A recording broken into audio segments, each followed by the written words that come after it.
Kæru Íslendingar, gleðilegt nýtt ár. Nýársdagur er dagur vona og fyrirheita. Dagur nýs upphafs þar sem allt er kvikt og ungt og við hugsum af stórhugum framtíð og af hlýju fortíð. Nýr dagur með gamla rætur, svolítið eins og íslensk þjóð sem á sér langa sögu en er þó leið ung í samfélagi sjálfstæðra þjóða. Í aðra röndina er þjóðasálin eins og unglingur sem enn er að þroskast og verða til með aragrúa hugmynda í kollinum. Í hina röndina aldagamall reynslubolti. Ég hugsa oft til þess hve lánsöm ég er að vera hluti af þessari þjóð sem þrátt fyrir smæð leyfir sér að vera stórhuga og sækja fram, sem gerir kröfur til sjálfra sín og annara og er svo rík af sköpunarkrafti að hér virðist allt mögulegt. Við Björn þökkum ykkur Íslendingum trausti sem þið hafið sýnt okkur. Við þökkum öllu því velviljaða fólki sem hefur mætt okkur með hlýju og greitt göt okkar á liðnu ári, sent okkur kveðjur og boðið okkur velkomin á viðburði land allt. Ég vil sérstaklega þakka unga fólkinu og börnunum, sem nálgast mig oft á förnum vegi og biðja knús. Þið bræðið hjörtu okkar og við hugsum dag hvern það hvernig hægt er að tryggja ykkur sem besta framtíð. Allir geta af öðrum lært og það er mikils virði að geta borið saman bækur ekki síst við þær þjóðir sem standa okkur næst og deila okkar gildismati. Norðurlönd eru þar fremst í flokki. Í október nutu við hjónin þess heiðurs að vera fyrstu gestir Friðriks 10. Danakonungs og Mary-drottningar í opinberri heimsókn. Saga þjóða okkar hefur tvinnað saman á ótal vegu gegnum aldirnar og nær tenging okkar við Danmörku langt út fyrir stjórnmálin. Við megum margt af Dönum læra, ekki síst það hvernig styðja má við hugmyndaauðgi og sköpunarkraft á mörgum sviðum þjóðlífsins. Það er lýsandi dæmi farsæla norræna samvinnu að í 25 ár hafa Norðurlönd rekið sendiráð sín undir sama þaki í Þýskalandi. Þeim áfanga var fagnað í Berlín í október og áhersla lögð á mikilvægi þess að styrkja enn böndin milli þessara skyldu þjóða. Þar hefur Norðurlandaráð, sem stofnað var skömmu eftir lok síðari heimsstyrjaldar, gegnt lykil hlutverki. Ísland fór með formennsku í Norðurlandaráði á síðasta ári og var þing þess haldið hér á landi í októberlok. Volodymyr Zelenský, forseti Úkraínu, var gestur þingsins og tók ég á móti honum á Bessastöðum. Það er lærdómsríkt að ræða við mann sem hefur í rúmlega 1000 daga barist fyrir lífi og framtíð þjóðar sinnar. Það eru viðsjár víða heim. Við erum friðsæl þjóð og fylgjumst að mestu með úr fjarlægð og vonum að þessir vágestir fari hjá garði. Bærinn minn og þinn, sefur sæll í kyrrð, orti Jakobína Sigurðardóttir í ljóðinu Vökuró sem Jórunn Viðar samdi undurfallegt lag við. Langt í burt vakir veröld stór, grimmum töfrum tryllt. En þessi trylltu öfl eru ekki lengur svo ýkja fjarlæg og við eigum það bæði undir sjálfum okkur og öðrum að halda álögum þeirra og áhrifum í skefjum. Vert er að spyrja hvernig Íslendingar geta best staðið fyrir og með friði í heimi sem ófriður ógnar. Hér heima þurfum við Íslendingar að takast á við ógnaröfl sem ekki setjast að samningaborði, jarðeldana á Reykjanesi. Langvarandi áraun sem á sér engin fordæmi hér á landi á síðari tímum. Ég hvet landsmenn til að horfa á sjónvarpsþættina Grindavík sem bregða ljósi á baráttu samfélags sem að missa heimili sín og rótfestu en þjappar sér saman í gegnum stórkostlega framgöngu körfuboltaliða bæjarins. Mótlætið sem Grindvíkingar takast á við setur hversdagslegar áskoranir í nýtt samhengi. Önnur stór verkefni blasa við, bæði hér heima og heiman.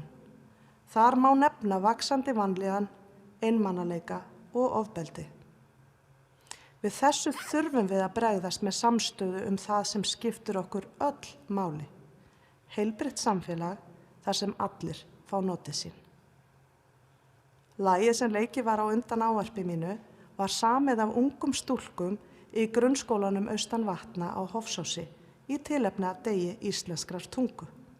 Þær heita Dagmar Helga og Valgerður Rakel og lagið heitir Riddari kærleikans.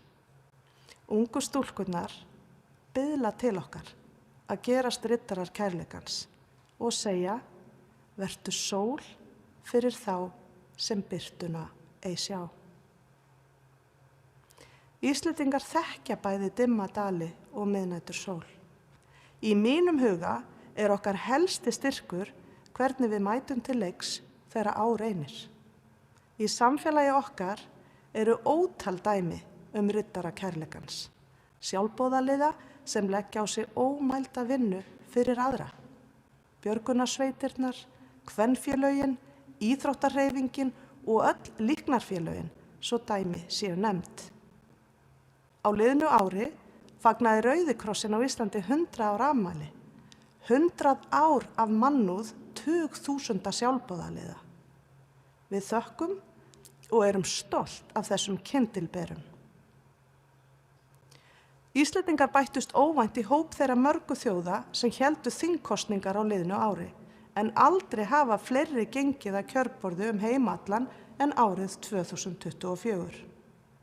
Í kjölfar kosningana í lok nóvember hefur ný ríkisstjórn verið mynduð. Ég óska nýrri stjórn velfarnaðar í störfum fyrir land og þjóð. Það er einsdæmi í sögu okkar að stjórnarmyndunina leiddu 3 konur. Ég lít á það sem skref í átt til jafnréttis á sviði þar sem mjög hefur hallað á konur í gegnum tíðina. Aukin fjölbreytni góðra fyrirmynda er mikilvæg og fjölgun leiðtoga úr hópi kvenna á öllum sviðum þjóðlífsins skiptir máli. Í stjórnmálum, eins og hvarvetna, er þörf á aukinni mýkt og mennsku í almennum viðhorfum og leit að lausnum. Þótt slík viðhorf séu oft tengd við konur, þá eru þau óháð kyni og mikilvægt að efla þau, ekki síður meðal drengja og karla. Ísland á kyndilbera á mörgum sviðum, í vísindum, listum, íþróttum og viðskiptum. Svo fáein dæmi séu tekin má nefna einstakan árangur Víkings Heiðars Ólafssonar sem skipað hefur sér í raðir fremstu píanista í heimi. Þá hefur hinn unga Laufey Lín Jónsdóttir vakið alþjóðaathygli og unnið til Grammy-verðlauna fyrir sína tónlist. Arnhildur Pálmadóttir arkitekt hlaut í haust umhverfisverðlaun Norðurlandaráðs fyrir þverfræðilega nálgun og aukna sjálfbærni í byggingariðnaði og fyrirtækið Össur var á árinu valið af tímaritinu Time sem leiðandi fyrirtæki sem lætur gott af sér leiða og stundar sjálfbæran vöxt. Mig langar líka að minnast á afreksfólk okkar í íþróttum og þá sérstaklega þáttakendur á Ólympíuleikunum og Paralympics, Ólympíumóti fatlaðra sem við Björn vorum viðstödd í París í ágústlok. Það var mannbætandi að fylgjast með eindæma hugrekki, úthaldi og einbeitingu allra sem þar kepptu.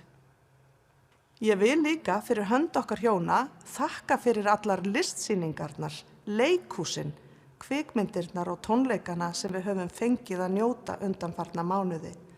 Sú reynsla hefur sýnt okkur að listin er leiðin því hún opnar hjörtu okkar og huga. Það segir allt ríkidæmi okkar að hér hef ég nefnt aðeins fáein dæmi af mörgum frábæran árangur Íslendinga heima og erlendis. Við erum stolt af þessum afrekum á öllum sviðum samfélagsins og þau gefa okkur kjark og byr undir báða vængi. Þótt meir en 1100 ár séu síðan landi byggðist lýðveldi okkar bara 80 ára. Áttræður unglingur með stóra drauma. Elstu kynslóðir núlifandi Íslendinga muna enn hve dýrmætt það var að öðlast sjálfstæði og hefja uppbyggingu nýs þjóðskipulags. Þær lifðu þá tíma þegar reisa þurfti nánast alla innviði landsins. Atvinnulíf, skóla, heilbrigðiskerfi, samgöngur, fjármálakerfi og menningarstofnanir á borð við leikhús, hljómsveitir og söfn. Þessar kynslóðir dreymdi stóra drauma og tóku til hendinni svo þeir mættu rætast.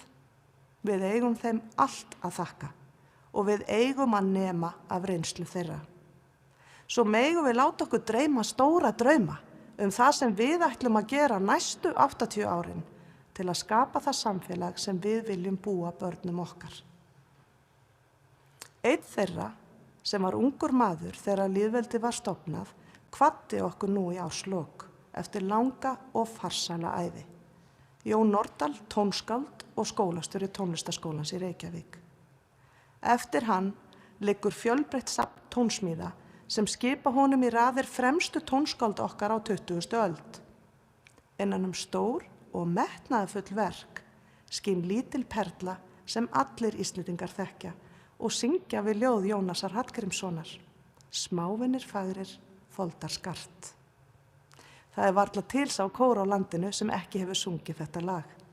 Ég hef sjálf sungið það í kór, en mér var ekki ljóst fyrir nýlega að Jón var aðeins 14 ára þegar hann samdi lagið. Hann sat við borðstofuborðið heima hjá sér með hulduljóð Jónasar og þar kviknaði þessi þjóðargersemi full sköpuð í huga úlings þegar lýðveldi var rétt handan sjóndeildar ringsins. Við erum aldrei of ung til að leiða, né of gömul til að læra, sagði Kofi Annan fyrrum aðalritari Sameinuðu þjóðanna gjarnan. Við Íslendingar eigum að taka þessi orð til okkar. Við erum öldungur sem til í að læra og úlingur sem vill axla ábyrgð. Við eigum merka sögu og tungumál sem geymir heilan heim í orðum og okkur falið að móta áfram með sköpunarkraftin að leiðarljósi. Kæru Íslendingar, leyfum sköpunarkraftinum að leiða okkur fram veginn, styðjum við hann og styrkjum og eflum hugrekki okkar til að hafa jákvæð áhrif, hvert með sínum hætti, hvar sem við getum. Svo ég vísi aftur í ljóðið riddari kærleikans. Hlúum líka að þeim sem hugrekki skortir. Því öll munum við njóta þess að búa í samfélagi umhyggju og umburðarlyndis.